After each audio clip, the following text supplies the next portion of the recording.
dipersembahkan bagi 7 pahlawan revolusi, korban kebiadaban Gerakan 30 September PKI yang mencoba mengkhianati Pancasila yang sakti. Cita-cita perjuangan kami untuk menegakkan kemurnian Pancasila tidak mungkin dipatahkan hanya dengan mengubur kami dalam sumur ini. Lubang Buaya, 1 Oktober 1965.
Peristiwa penganiayaan ini terjadi pada tanggal 13 Januari 1965 sekitar subuh di Desa Kanigoro yang terletak tidak jauh dari kota Kediri.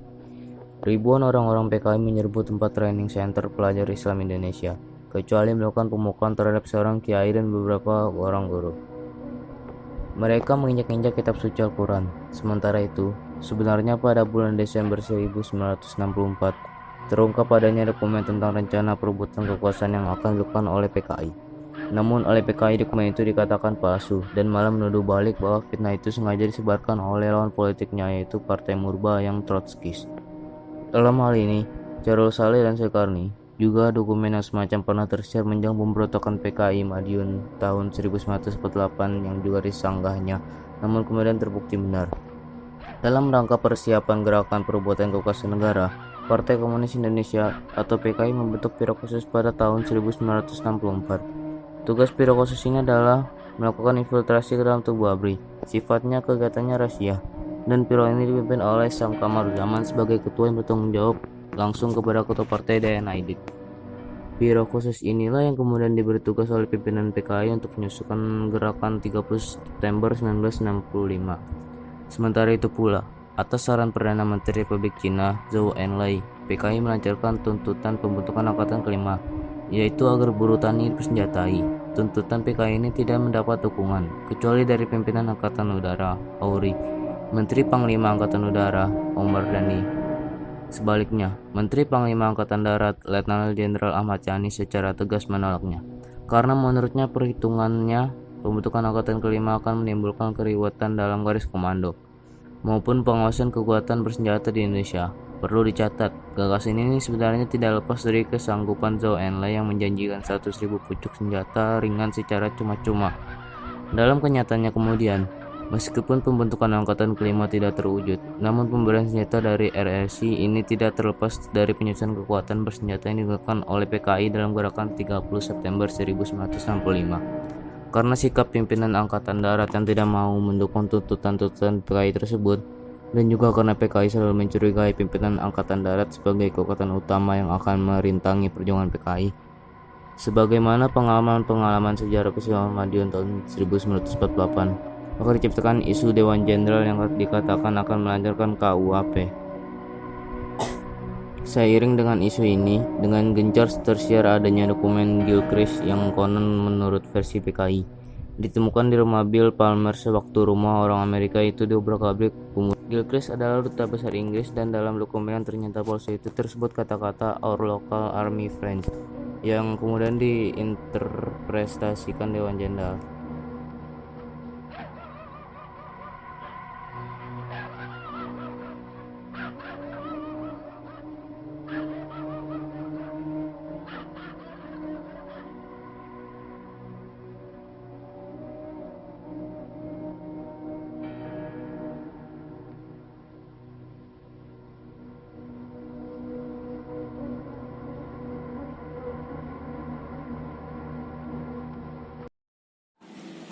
Menurut kawan Aidit, isu Dewan Jenderal yang berhasil kita hembuskan harus terus kita sebarkan secara lebih gencar sampai masyarakat betul-betul yakin bahwa isu itu benar. Sementara itu kita harus terus mendesak Soekarno untuk membungkam lawan-lawan kita. Pokoknya, pers harus mutlak kita kuasai.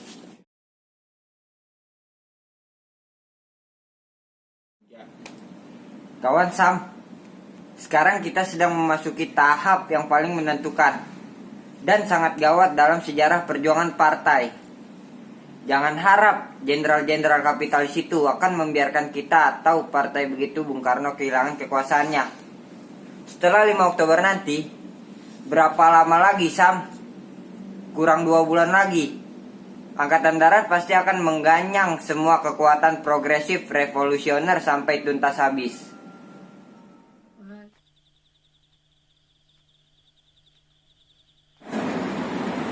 Terutama sekali mengenai tugas utama pasukan Pasopati yang dipimpin oleh Letnan 1 Dolare. Tugas yang boleh dikatakan kunci keberhasilan dari seluruh gerakan ini, yaitu menculik beberapa tokoh Dewan Jenderal. Sedemikian pentingnya tugas penculikan ini, sehingga boleh dikatakan merupakan tugas inti. Jadi, kegagalan dalam gerakan ini berarti kegagalan total dalam gerakan. Jadi, apapun dan bagaimanapun, tugas ini harus berhasil. Hidup atau mati. Semuanya semacam kontrak. Mengenai markas gerakan, kita bagi menjadi 2, yaitu Sentral Komandan 1, Senko di Gedung Penas, Senko 2 di Komplek Halim. Kawan Aidit sebagai pemimpin tertinggi gerakan ini akan bermarkas di Senko 2 Halim. Sedangkan pemimpin pelaksana termasuk saya selaku komandan militer akan bermarkas di Senko 1 Gedung Penas. Sekarang jam 1:30. Pasukan dengan sasaran Nasution dipimpin oleh Letnan Jaurut. Siap. Untuk sasaran Letjen Panjaitan dipimpin oleh Peltu Mukijan. Siap. Pasukan yang harus menculik Letjen Suprapto dipimpin oleh Serka Sulaiman. Siap. Pasukan dengan sasaran Letjen Esparman oleh Serma Satar. Siap. Untuk sasaran Letjen Nani dan Haryono, kita bersatu. Siap.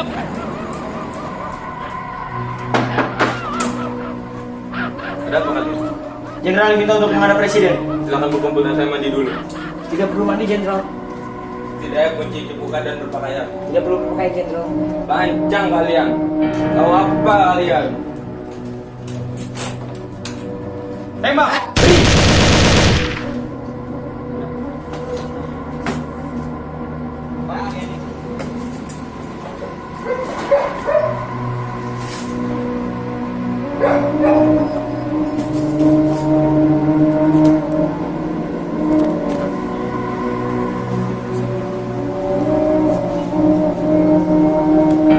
Berhenti.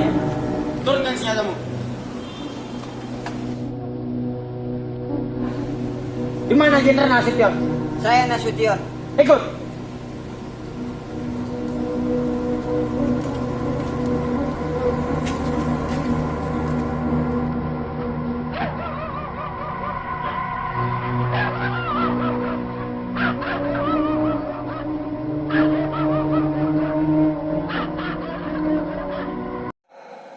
Saya kira anak-anak itu tidak mengerti apa-apa. Itulah kenapa menurut saya sebaiknya Pak Sabihin menemui mereka. Paling tidak, hanya kita berikan pengertian. Suruh saja mereka menghadapi saya. Bagaimanapun anak-anak itu 530 tentunya mau mendengarkan Pak Sabihin. Dan kamu Ali, perintahkan Danyan 154 segera sekarang juga menghadap saya. Siap Pak. Oke. Kalau Danyon tidak ada, usahakan wakilnya. Bagaimanapun caranya, perang Percika dan sekitarnya pasti bisa kita bersihkan. Masuk. Duduk. Apa tugas kalian?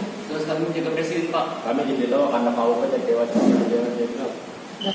Di semua tidak betul. Kamu tahu bahwa Presiden Soekarno saat ini tidak ada di istana. Coba kamu cek sendiri di istana. Dan kamu juga harus tahu bahwa gerakan untung ini pasti dijalankan oleh PKI. Saya kenal betul mereka dan cara mereka. Gerakan mereka merupakan pemberontakan. Jadi saya memutuskan untuk menghadapinya. Sampaikan hal ini kepada seluruh anggota kesatuan supaya segera kembali ke konsulat, dan juga sampaikan ke Komandan Prato Yono. Saya berikan batas waktu sampai jam 6 sore. Kalau sampai jam 6 sore nanti belum juga kembali ke konsulat, berarti kamu dan pasukanmu sudah berhadapan dengan pasukan saya. Pernyataan untung sama sekali tidak benar, bahwa gerakannya hanya untuk menghadapi apa yang disebut Dewan Jenderal yang katanya akan mengadakan coup, sehingga katanya mereka mendahului bertindak dengan menculik tokoh-tokoh pimpinan Angkatan Darat dengan alasan untuk menyelamatkan Presiden Soekarno. Tetapi kenyataan Presiden Soekarno saat ini tidak berada di istana, dan apa yang disebut Dewan Jenderal itu tidak ada. Yang ada hanyalah Wancakti, yaitu Dewan Jabatan dan Pangkat Tinggian Angkatan Darat, dan saya adalah seorang anggotanya. Wancakti tidak pernah membicarakan masalah politik, jadi sama sekali tidak benar apa yang dikatakan itu. Dan menurut saya, ini bukan sekedar gerakan untuk menghadapi apa yang disebut Dewan Jenderal, tetapi lebih jauh dari itu, yaitu gerakan untuk mengadakan coup untuk merebut kekuasaan negara secara paksa dan pasti didalangi oleh PKI. Menghadapi kejadian ini, kita tidak hanya ingin mencari keadilan, karena jenderal-jenderal kita telah diculik dan dibunuh. Akan tetapi, kita juga terpanggil sebagai prajurit Sabta Marga. Saya tahu bagaimana seharusnya saya bersikap. Saya memutuskan untuk menghadapi mereka. Kalau kita tidak melawan mereka, kita akan mati konyol. Seorang prajurit Sabta Marga harus memiliki mati untuk negara dan Pancasila, dan bukan mati konyol. Insya Allah kita akan berhasil menebas mereka.